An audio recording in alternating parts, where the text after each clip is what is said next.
2026, 6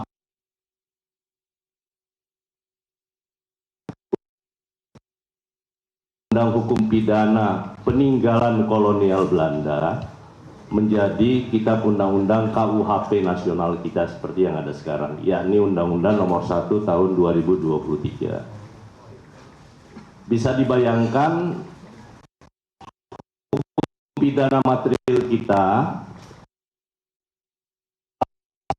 18. Sementara hukum acara kita, hukum pidana itu malah duluan selesai di tahun 81.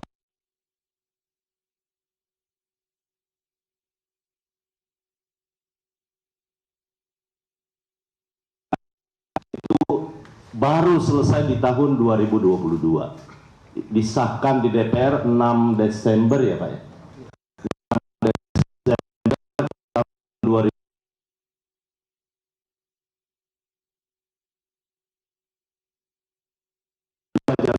Tahun 2023. Yang pertama saya ingin menjelaskan, nanti akan dijelaskan secara detail karena Pak Wamen adalah ketua tim pemerintah pada saat untuk KUHP. Kemudian saya tugaskan kepada Pak Wamen untuk tim beserta dengan tim 12. 3 diantaranya ada di hadapan kita semua, Pak Sekjen juga masuk, Pak Dirjen PP juga masuk, ada yang dari Kejaksaan, dari Kepolisian, dari Mahkamah Agung. Intinya yang saya ingin sampaikan kepada teman-teman semua, bahwa perlakuan KUHP sekalipun hari ini kita mendengar ada beberapa isu yang mungkin ya masih menimbulkan perdebatan di antara kalangan di isu, tetapi yang paling sering kita dengar dan sampai hari ini masih nadanya masih agak sedikit minor, yakni adalah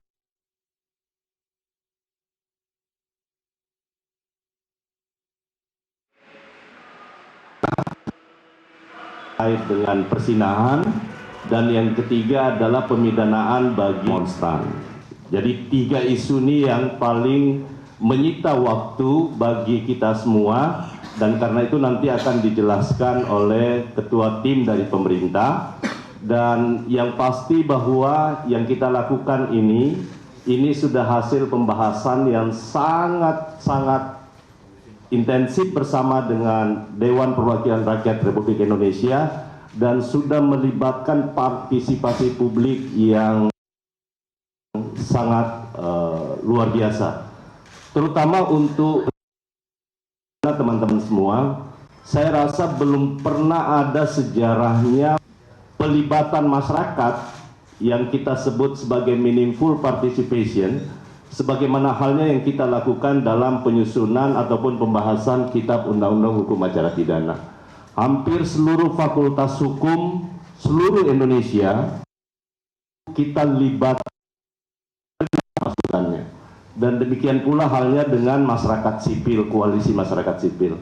Karena itu untuk jalannya terkait dengan jumpa pers ini, saya persilahkan kepada Pak Wamen, silakan jelaskan terkait dengan perdebatan yang masih timbul di masyarakat terkait dengan KUHP tadi. Saya persilakan. Terima kasih Pak Menteri yang saya hormati, Pak Sekjen, Pak Dirjen PP, Saudara Albert dan rekan-rekan wartawan. Ada beberapa hal yang mungkin perlu kami jelaskan seperti tadi disampaikan oleh Pak Menteri, yang misalnya pasal 256 terkait demonstrasi. Jadi itu sebetulnya harus dibaca secara utuh ya pasal itu. Jadi setiap orang yang akan mengadakan demonstrasi atau pawai intinya harus memberitahukan kepada polisi. Kata-kata di situ adalah memberitahukan, bukan izin. Mengapa pasal ini harus ada? Ya, sekali lagi, mengapa pasal ini harus ada? karena ini berdasarkan pengalaman yang pernah terjadi di Sumatera Barat, di mana sebuah mobil ambulans yang membawa pasien itu, dia mati di dalam karena terhadang oleh demonstran. Jadi tujuan memberitahu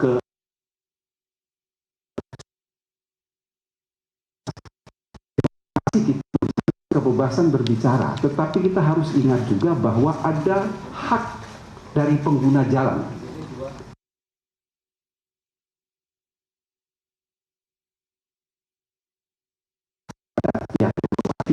Tugas pihak yang berwajib itu bukan melarang dilakukan demonstrasi, tetapi pihak berwajib itu dalam hal ini adalah polisi untuk mengatur lalu lintas supaya hak pengguna jalan lain itu tidak dilanggar. Itu intinya. Rupa-rupanya pasal itu tidak dibaca secara. Jadi kalau saudara-saudara perhatikan pasal 256 itu, kalau saya penanggung jawab demonstrasi, saya memberitahu kepada polisi timbul keonaran dari demonstrasi itu, saya tidak bisa dijerat pidana karena saya sudah memberitahu. Kalau saya tidak memberitahu, tidak terjadi kerusuhan, juga tidak bisa dijerat. Jadi pasal itu bahasanya itu adalah diimplikasi jika dan hanya jika tidak memberitahu dan menimbulkan keonaran. Cuman yang baca itu kan kadang-kadang tidak baca utuh. Kalau dia baca utuh, tidak. Itu yang bahayanya di situ. Jadi pasal itu tidak dimaksudkan untuk menghambat, untuk melarang, untuk membatasi kebebasan berdemonstrasi, kebebasan berbicara, mengeluarkan lisan baik pikiran maupun tulisan, tetapi mengatur. Mengatur itu sama sekali tidak melarang, tapi memberitahu. Itu adalah esensinya mengapa tidak menggunakan meminta izin, tapi memberitahu. Jadi cukup yang akan bertanggung jawab atas pawai atau demonstrasi memberitahukan kepada pihak yang berwajib, itu sudah selesai. Artinya dia sudah tidak bisa lagi dijerat dengan pasal itu. Itu maksud mengapa pengaturan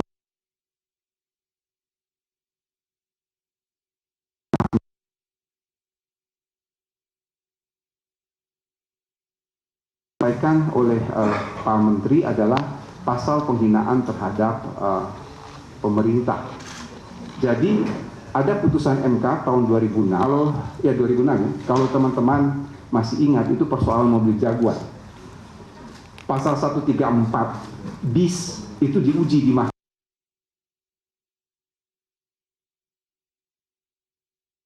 Mahkamah Konstitusi membatalkan pasal itu karena satu, itu bukan delik aduan, siapapun bisa mengadu. Lalu hati-hati ketika kita melihat pasal 134 bis KUHP lama yang dibatalkan.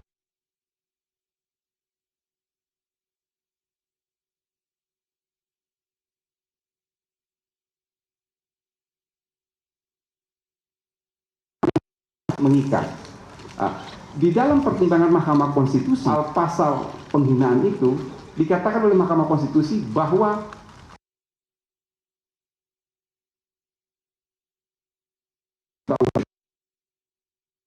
itu adalah penghinaan terhadap penguasa umum. Itu sangat luas. Di situ dikatakan oleh Mahkamah Konstitusi, pasal penghinaan terhadap penguasa umum itu harus merupakan delik aduan. Berdasarkan pertimbangan Mahkamah Konstitusi itulah pemerintah dan DPR terhadap lembaga negara.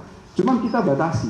Kalau pakai KUHP lama, itu ketua pengadilan negeri dihina, Kapolres dihina tuh bisa kena pasal itu. Tetapi pasal yang ada dalam KUHP itu sudah dibatasi.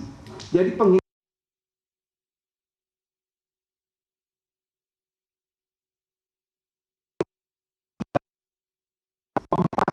DPR 5, Mahkamah Agung 6, Mahkamah Konstitusi. Jadi sangat terbatas. Dan itu delik aduan. Delik aduan yang harus mengadukan itu adalah pimpinan lembaga. Apa dasar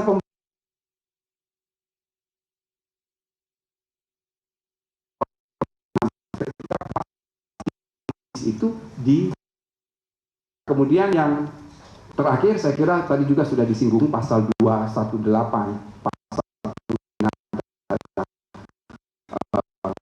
presiden. Jadi teman-teman media mungkin secara jernih ya, ini di dunia ini ada pasal, ada bab dalam KUHP masing-masing negara. Bab itu berbunyi penyerangan terhadap harkat dan martabat kepala negara asing. Nah, teman-teman bisa berpikir tidak, harkat dan martabat kepala negara asing dilindungi, kok harkat dan martabat kepala negara sendiri tidak dilindungi? Coba itu dijawab. Itu yang pertama. Yang kedua, fungsi hukum pidana itu apa? Fungsi hukum pidana itu adalah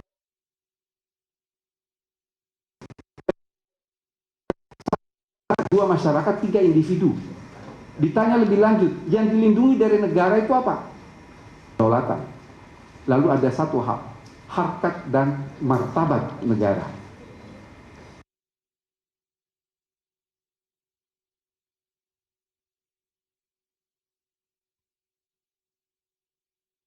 Yang ketiga, mengapa pasal ini harus ada? Ini adalah pengendalian sosial. Bapak Ibu bisa bayangkan kalau bahasanya Pak Menteri itu sebagai suatu kanalisasi lah. Bahasanya Pak Menteri. Presiden dan Wakil Presiden itu punya pendukung. Minimal adalah 50% plus 1. Bapak Ibu saudara-saudara bisa bayangkan kalau pendukungnya tidak, presiden dan wakil presidennya itu dihina terus kemudian terjadi anarkis. Lalu apa yang mau kita katakan? Tapi dengan adanya pasal ini,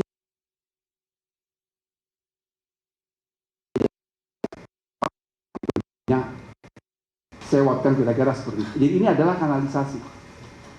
Yang berikut, ini yang berulang kali, tolong membaca pasal 218 ini sekaligus dengan penjelasannya.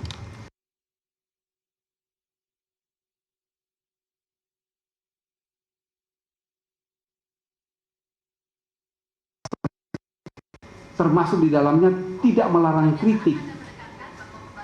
Mengapa kritik ini karena kritik dan menghina itu adalah dua hal yang beda.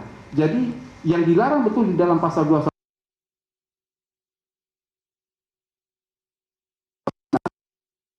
contohnya adalah dengan menghujat seseorang atau memfitnah. Kalau memfitnah saya kira dimanapun di dunia ini namanya adalah tindak pidana.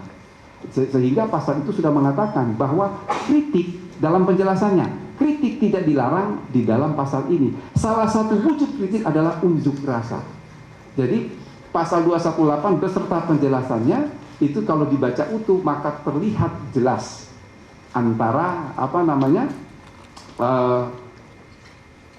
bagaimana itu menghina dalam konteks menista atau fitnah, dan yang berikut adalah soal kritik itu. Yang terakhir, ini yang selalu saya mengutarakan ketika kami di tim pemerintah waktu itu, kan ada yang bersuara begini, mengapa tidak pakai pasal penghinaan biasa? Kalau toh itu kan delik aduan, kan ada pasal penghinaan biasa, betul kan? Mengapa harus ada khusus terhadap martabat presiden dan wakil presiden? Saya balik bertanya, ini bukan salah satu bentuk diskriminasi, bukan? Kalau dikatakan tidak perlu ada pasal penyerangan harkat dan martabat presiden, karena itu masuk bisa dalam pasal penghinaan biasa, maka saya katakan pasal makar yang pembunuhan terhadap presiden dan wakil presiden itu dihapus saja. Toh ada pasal pembunuhan biasa. Mengapa tidak menggunakan pasal pembunuhan biasa, tapi harus ada tentang makar terhadap nyawa presiden dan wakil presiden. Artinya apa, saudara-saudara? Penyerangan harkat dan martabat presiden ini sama sekali bukan bentuk diskriminasi, tapi ini adalah primus inter pares. Apa artinya primus inter pares? Presiden dan wakil presiden itu adalah yang utama di antara yang sederajat. Mengapa pasal-pasal ini harus ada? Jadi waktu itu pertimbangan DPR dan pemerintah ada 5 alasan mengapa sampai pasal ini harus ada, pasal 218. Saya kira itu saya tambahan dari saya, Pak Menteri. Terima kasih.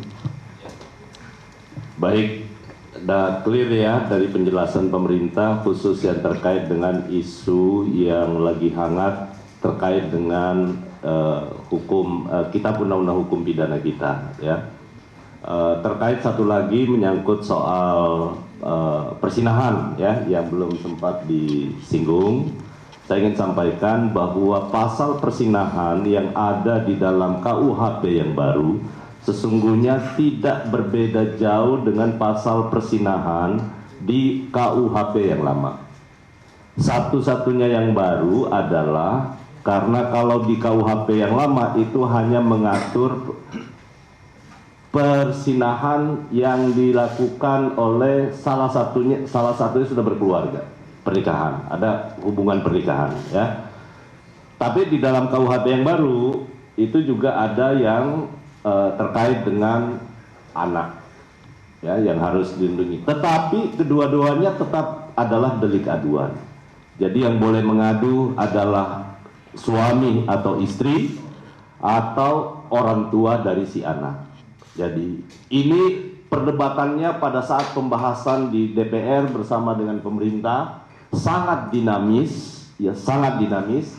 Ini perdebatan soal moralitas ya di antara partai-partai baik yang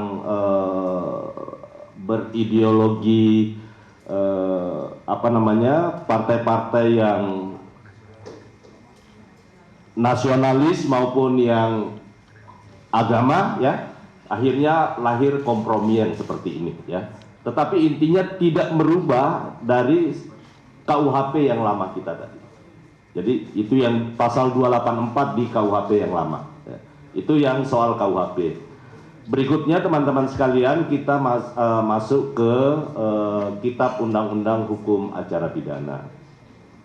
Di dalam Undang-Undang Hukum Acara Pidana banyak hal saya ingin sampaikan kepada teman-teman semua, banyak hal yang luar biasa, sesuatu yang sangat progresif yang diambil oleh pemerintah bersama dengan DPR.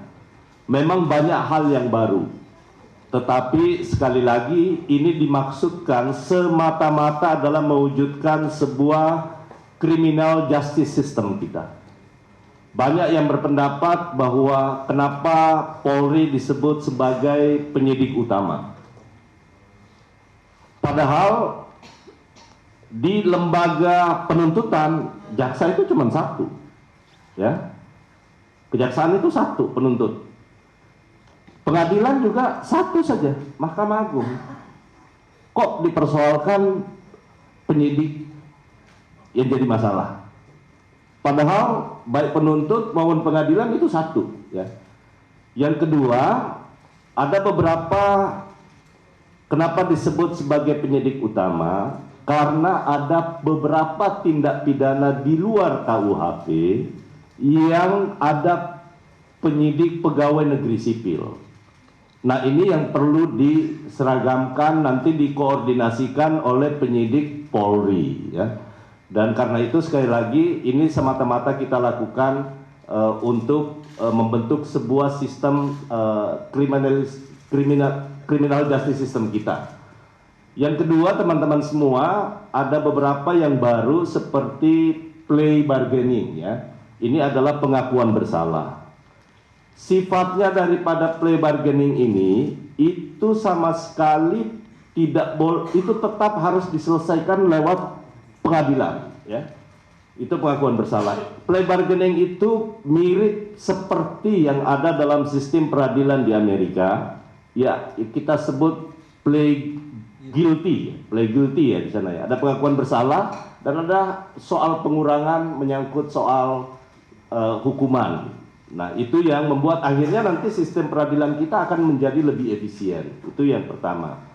Yang kedua, teman-teman semua, yang dikhawatirkan oleh teman-teman semua bahwa nanti semua bisa dilakukan penangkapan, penyitaan, penahanan, sembarangan, tidak izin pengadilan, itu sama sekali tidak benar ya. Semua nanti akan dijelaskan oleh ketua tim menyangkut soal isu-isu yang terkait dengan Kitab Undang-Undang Hukum Acara Pidana kita. Silakan Pak Wamen untuk menjelaskan 12 isu krusial dalam KUHP, dan nanti mungkin silakan Pak Dirjen juga Pak Sekjen ya, mulai dari penyelidikan termasuk yang paling baru yang akan kita lakukan adalah menyangkut soal restoratif justice. Ini yang paling banyak juga didiskusikan dan banyak mendapatkan kritikan. Padahal sesungguhnya dengan restoratif justice maka tidak semua tindak pidana itu kemudian akan bermuara di pengadilan, berujung di pengadilan. Kita berharap seperti itu, mudah-mudahan, tapi tentu sekali lagi tidak boleh penghentian sebuah perkara itu ataupun restoratif justice itu tidak boleh dilakukan sembarang. Itu pasti nanti harus ada penetapan pengadilannya. Dan yang paling penting teman-teman semua, sekarang kan masa transisi, ya. Pasti bertanya bagaimana mungkin kesiapan aparat kepolisian sebagai penyidik, kemudian penuntut umum, kemudian pengadilan, maupun juga sampai kepada lembaga pemasyarakatan. Saat ini, baik kepolisian, kejaksaan, Mahkamah Agung, sudah membuat surat edaran teman-teman semua kepada Kapolda, Kajati, Kapolres, Kajari, bahkan Kacapjari, dan seluruhnya terhadap penyesuaian pemberlakuan Kitab Undang-Undang Hukum Acara Pidana kita yang berlaku di tanggal 2 Januari.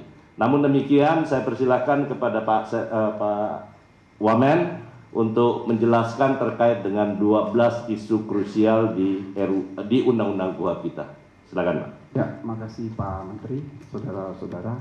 Ya, pertama-tama saya harus menyampaikan dulu bahwa sebetulnya kami agak kecewa juga. Ada salah satu TV nasional pada tanggal 31 Desember itu menayangkan KUHP di TV-nya, dan itu KUHP bukan yang disahkan. Itu saya agak kaget juga ya. TV besar menayangkan KUHP yang bukan disahkan, KUHP masih dalam bentuk draft, sehingga banyak timbul kritik. Artinya saya harus mengatakan media juga tidak up to date. Dan itu harus diakui, karena ditayangkan saya foto itu. Jadi masih menayangkan ini draft bulan Juli. Nah, itu ya bisa terjadi distorsi informasi publik ya, kalau bukan suatu penyesatan informasi terhadap publik. Jadi yang ingin kami sampaikan, pertama bahwa di dalam KUHP yang baru itu ada yang namanya diferensiasi fungsional, yang menitik beratkan penyidikan pada kepolisian, penuntutan pada kejaksaan, kemudian pengadilan pada hakim, lalu advokat, dia bertugas memberikan pembelaan dan bantuan hukum supaya perkara pidana itu dilihat secara profesional dan proporsional, dan pembimbing kemasyarakatan yang bertugas membina terpidana atau narapidana. Itu yang pertama. Yang kedua, ini yang seringkali diributkan, termasuk diributkan di TV itu, yang terus terang kami agak kaget. Ada 9 upaya paksa. 9 upaya paksa itu, 1 penetapan tersangka, 2 adalah penggeledahan, 3 penyitaan, 4 penangkapan, 5 penahanan, 6 pemeriksaan surat, 7 pemblokiran, 8 penyadapan, dan 9 adalah larangan ke luar negeri. Dari 9 upaya paksa, hanya ada 3 upaya paksa tanpa izin pengadilan. Selebihnya itu semua harus izin pengadilan. Jadi kalau bahasa di publik mengatakan bahwa nanti bisa blokir, bisa menyadap tanpa izin pengadilan, itu hoax. Jelajahi cara baru mendapatkan informasi. Download Metro TV Extend sekarang.